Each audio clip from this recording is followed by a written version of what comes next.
L'histoire de One Piece est une histoire de sacrifice. À travers les différents flashbacks, Eiichiro Oda nous a présenté des héros qui étaient capables de mettre leurs propres conditions en danger pour pouvoir sauver autrui.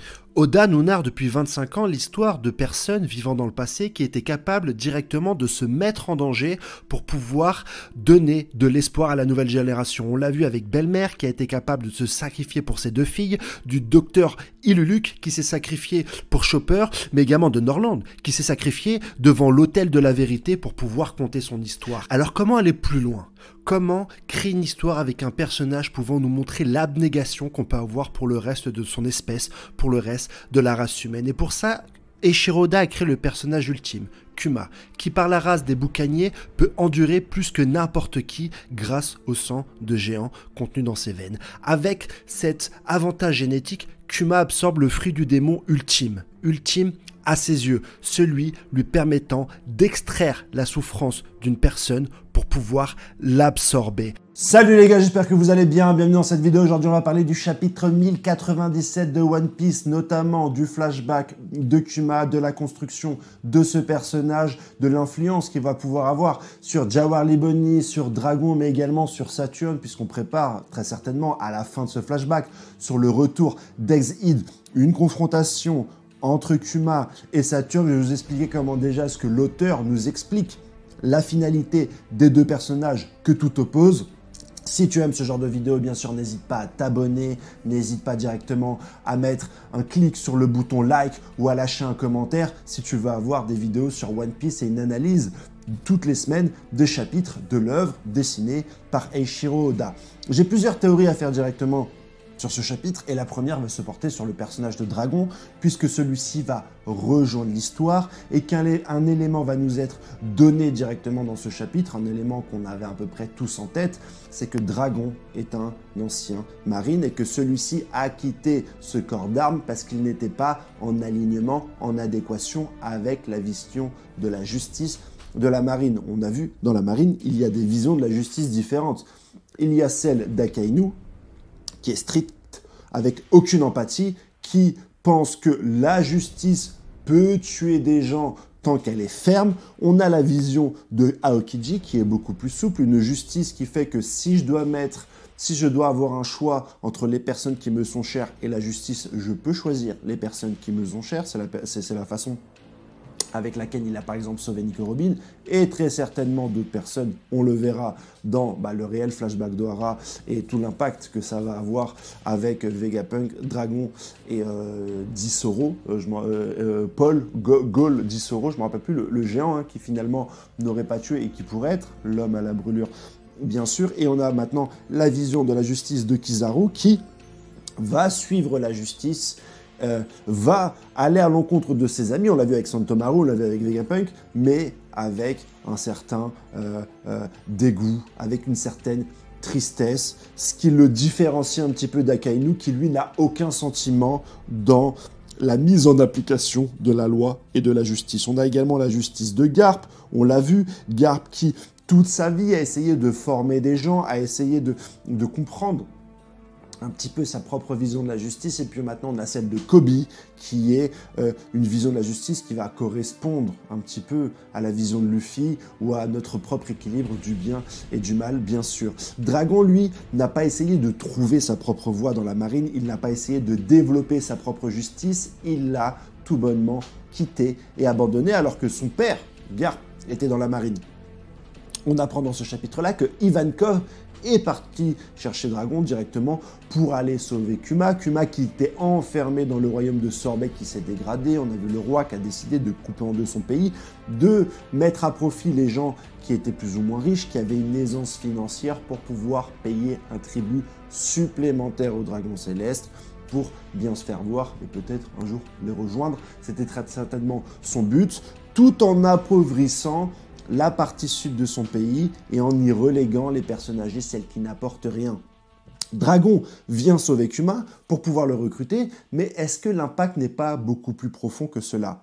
On sait que Ivankov a vu l'acte de bienveillance de Kuma pendant le God Valley et que celui-ci a réussi à sauver 500 personnes.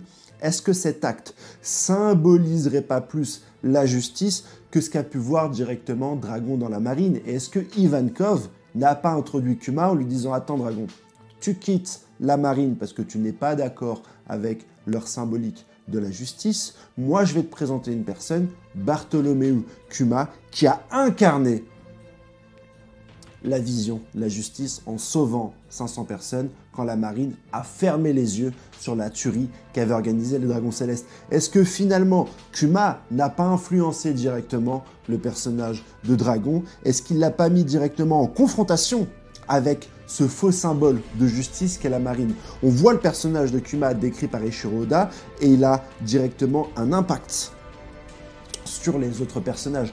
Comme Ginny a eu un impact sur l'incident de God Valley en partageant l'information à tous les pirates sur les trésors qui étaient sur God Valley, elle a provoqué l'incident de God Valley. Elle a fait venir les Rocks, elle a fait venir Goldie Roger, qui lui-même a fait venir Garp. Les gens ont donc, par leur comportement, des influences sur la vie d'autrui. Et est-ce que Kuma n'aurait pas eu la même chose? Finalement, est-ce que Kuma n'aurait pas été la personne qui, involontairement, et à travers le personnage de Dragon, aurait créé les révolutionnaires? Et dans cette juste boucle, Dragon, qui a eu entendu parler de ce personnage, qui ne criait pas la justice, mais qui l'incarnait par ses actes, aurait suivi Ivankov pour sauver Kuma et pour directement le faire rejoindre les révolutionnaires. Et c'est là que l'auteur est carrément bon, Eiichiro Oda, c'est parce qu'on a toujours cru que Dragon avait cette ambition de lui-même, mais finalement c'est peut-être des événements extérieurs qui l'auraient inspiré et qui l'auraient poussé à créer sa propre justice. Pas dans la marine, comme l'ont fait Aokiji, Akainu, Kizaru, Koby ou Garp, mais directement de l'autre côté, parce qu'il l'aurait vu de l'extérieur, une personne qui, par son sacrifice et sa bonté, aurait incarné son idéal de justice. Le personnage de Kuma n'est pas seulement un personnage qui influence, c'est aussi un personnage qui est créé pour souffrir, pour manger, pour porter le poids des douleurs du monde sur son dos. Déjà, il a une mentalité qui se porte vers le sacrifice de soi-même. On l'a vu directement sur God Valley, quand Ginny a dit qu'il leur fallait également un leurre à l'intérieur, il a naturellement levé la main. De plus, c'est un boucanier. Au début, je ne comprenais pas trop le rôle de cette race. Un boucanier qui a du sang de géant, qui est très fort. On n'avait pas besoin de ça. Il y avait des personnages comme Barbe Blanche qui étaient très forts. On avait toujours des personnages très forts physiquement, ou même des géants. On n'avait pas besoin d'une race supplémentaire. Mais en y réfléchissant, la particularité de cette race, c'est de pouvoir tanker. C'est de pouvoir prendre des coups. C'est de pouvoir souffrir beaucoup plus que les autres. Oda était déjà en train de dessiner un personnage qui était capable d'encaisser plus que n'importe qui, d'encaisser à une même échelle que sa volonté de sauver autrui, de soulager autrui.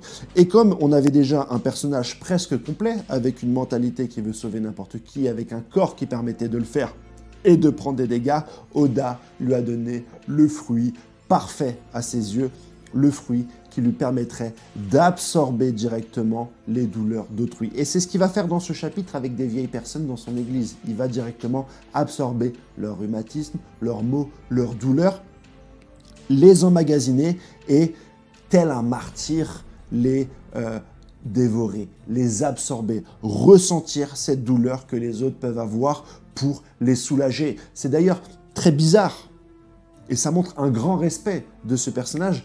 Lorsque sur Thriller Bark, il demande à Zoro de le faire. C'est pas du tout dans le style de Kuma, c'est pas du tout dans sa personnalité de demander à quelqu'un d'autre de souffrir, mais il l'a fait en voyant l'abnégation du futur roi des pirates. Il s'est dit, tiens, il me ressemble, est-ce qu'il est capable de se nourrir, comme j'ai pu le faire durant toute ma vie, de la douleur d'autrui? Et c'est impressionné par cette performance qu'il va décider de sauver l'équipage, et là, tout devient un petit peu plus clair dans la faculté de Kuma de disperser les différents Mugiwara à travers les îles de ses anciens alliés, peut-être Amazon Lily, le Docteur Vegapunk. On se demande même le lien particulier que peut avoir Mihawk avec finalement Kuma. Si Kuma a envoyé Zoro chez Mihawk, c'est que Mihawk cache en son sein une certaine vision de la justice. Sinon, il n'aurait pas envoyé le Mugiwara qui respecte peut-être le plus, le seul qui lui a prouvé qu'il était capable d'endurer, au moins autant que lui, sur cette île et avec cette personne. On a le personnage de Kuma qui incarne le martyr ultime. Et quand on va voir la fin de ce flashback, il y aura très certainement une confrontation avec l'un des êtres les plus démoniaques, j'entends bien sûr Saturne. Est-ce que le point culminant du personnage de Kuma ne serait pas des plus intéressants si, au lieu de tuer Saturne, il se sacrifiait en absorbant l'intégralité des souffrances de ce membre du Gorosei?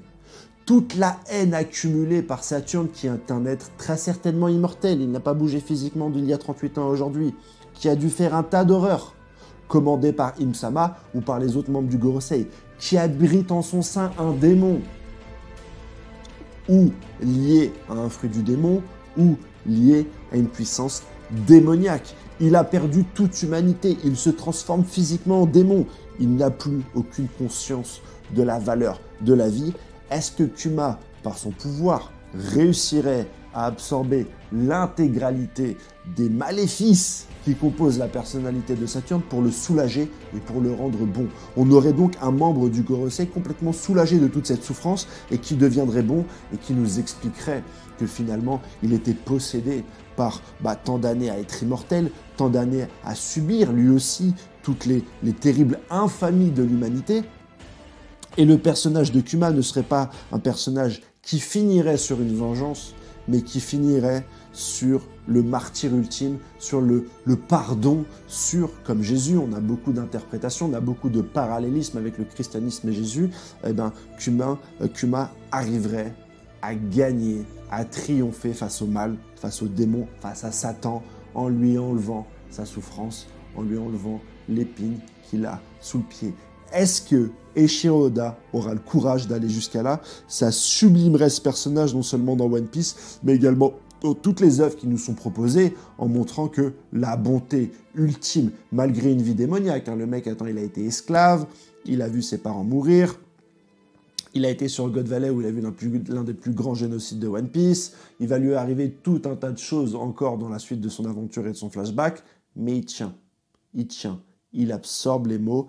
Et pourquoi est-ce qu'il ne le ferait pas avec le personnage le plus maléfique que l'auteur nous a montré? Saturne est un personnage qui pourrait avoir un impact intéressant. L'autre, c'est celui de Ginny, qui finalement a tenté d'avoir une relation avec le personnage de Kuma, mais celui-ci est bloqué par les souvenirs de son père, qui a dû assumer son amour, assumer sa descendance, lorsque le gouvernement s'est retourné contre lui pour un petit peu l'accuser d'être un boucanier, lui, sa femme, son enfant. Avec cette optique et ce souvenir, Kuma refuse les offenses de Ginny. Donc d'où vient Jawahri Bunny? On ne l'a toujours pas vu jusqu'ici. Nous sommes très certainement à l'élément culminant puisque Ginny a été enlevée. Elle va très certainement peut-être se faire tuer. C'est peut-être ce qui va transformer Kuma en tyran. C'est peut-être ce qui va le faire changer, dévier de sa voie, où Kuma veut se sacrifier pour le bonheur des autres. Où est la place dans la naissance de Jawahri Bunny avec tout ce qu'on nous a expliqué dans ce flashback? Ça sera un contresens. Oda, il va pas dire dans un chapitre « Je ne veux pas me marier » avec des souvenirs et une réelle explication concernant l'état de son père face à la marine et à la découverte de son sang de boucanier, pour dans un chapitre suivant nous présenter directement Kuma qui élève cette chère Jawahri Bunny. Nous savons aussi que Ginny va très certainement mourir, puisque on ne la voit pas dans le présent. Il reste une solution qui pourrait expliquer tout cela, et c'est une solution qui nous est introduite en plus dans l'arc Egghead. Je parle bien sûr du clonage qui nous a été montré par le personnage de Stussy. Est-ce que finalement, le gouvernement, après le meurtre de Ginny, n'aurait pas réussi à la cloner à travers les connaissances du Dr Vegapunk et aurait mis pression sur Kuma en lui disant « Si tu acceptes d'être Shichibukai, si tu nous prêtes ton corps de boucanier, nous te permettrons de voir, de chérir et peut-être même d'élever la clone de la femme que t'aimais. » Et Kuma aurait eu l'autorisation, moyennant des services, de se rendre sur Marijo Aster-Sainte pour aller voir celle qu'il aura considérée comme son amour lorsqu'elle était vivante, mais considérée comme sa fille lorsqu'elle ne serait qu'un clone de la femme qu'elle aimait. Et c'est pour ça que la marine, c'est pour ça que Saturne, à chaque fois qu'il rencontre Jawali Boni, aurait une espèce de respect parce qu'ils l'ont vu grandir en son sein. Elle a grandi sur Marie-Joase, elle a grandi à travers la marine, elle a grandi dans cet univers-là, des gens qui l'ont créé et qui lui ont permis à Kuma d'avoir quelques visites, de certaines visites. C'est peut-être même pour ça que Kuma, en fin de vie, complètement robot, se dirigerait vers Marie-Joase Terre Sainte, croyant sauver celle qu'il aimait, Ginny, ou alors celle qu'il a élevée, son clone. Ça rendrait ce personnage tellement symbolique puisque, quelles que soient les origines d'une personne, il ne pourrait faire autre chose qu'aimer. Même si Jawali Boni lui rappelait sa femme défunte, une profonde tristesse, très certainement son plus gros sacrifice émotionnel, il en ferait abstraction pour élever cette nouvelle personne qui n'a rien demandé à la vie, étant née d'un clonage de Ginny,